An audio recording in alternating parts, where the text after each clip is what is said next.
Hello बच्चों, चलिए प्रश्न को पढ़ते हैं। युग्मकोद्भिद पीढ़ी इनमें प्रभावी होती है। पहला विकल्प है अनावृत्त बीजियों, दूसरा है टेरिडोफाइट्स, तीसरा है ब्रायोफाइट्स और चौथा और आखिरी विकल्प है आवृत्त बीजियों। तो हमें यहाँ पर प्रश्न में पूछा गया है कि युग्मकोद्भिद पीढ़ी किसमें प्रभावी होती है। तो चलिए बात करते हैं इस प्रश्न की मुख्य अवधारणा। तो बच्चों, जो पादप होते हैं इनमें क्या पाया जाता है? पीढ़ी एकांतरण पाया जाता है और इसके अनुसार इनमें दो पीढ़ियां होती है। क्या होती है? दो पीढ़ियां होती है।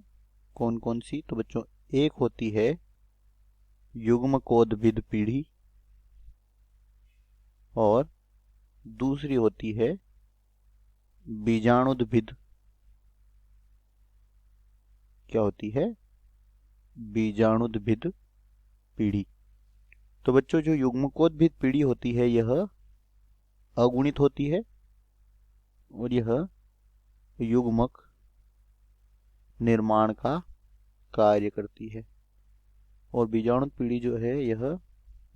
पीढ़ी जो होती है यह द्विगुणित होती है और बीजाणु निर्माण के लिए यह उत्तरदायी होती है। अब हमें यहाँ पर प्रश्न में पूछा गया है कि युग्मकोद्भिद पीढ़ी प्रभावी किस में होती है। तो बच्चों, जो ब्रायोफाइट्स होते हैं, क्या होते हैं? जो ब्रायोफाइट्स होते हैं इनमें युग्मकोद्भिद पीढ़ी जो है यह प्रभावी होती है और बीजाणुद्भिद जो पीढ़ी होती है, बीजाणुद्भिद पीढ़ी जो होती है यह अप्रभावी होती है। और इसमें क्या होता है? युग्मकोद्भिद पर बीजाणुद्भिद आश्रित होता है।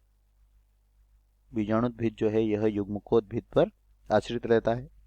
तो अगर बात करें यहाँ पर विकल्पों की, तो पहला है अनावृत्त बीजी। और बच्चों, जो अनावृत्त बीजी होते हैं इनमें बीजाणुद्भिद पीढ़ी जो है क्या होती है? बीजाणुद्भिद पीढ़ी प्रभावी होती है, अर्थात युग्मकोद्भिद बीजाणुद्भिद पर आश्रित होता है। टेरिडोफाइट्स में क्या होता है? दोनों ही समान मात्रा में प्रभावी होते हैं, इसलिए यह गलत हो जाएगा। ब्रायोफाइट्स में युग्मकोद्भिद पीढ़ी प्रभावी होती है, यही हमारे प्रश्न का उत्तर है। और डी है अवृत्त बीजियों में। तो बच्चों, इनमें भी बीजाणुद्भिद पीढ़ी प्रभावी होती है, तो यह गलत हो जाएगा। दिए गए प्रश्न का सही उत्तर विकल्प सी। आशा करते हैं आपको समझ आया होगा। धन्यवाद।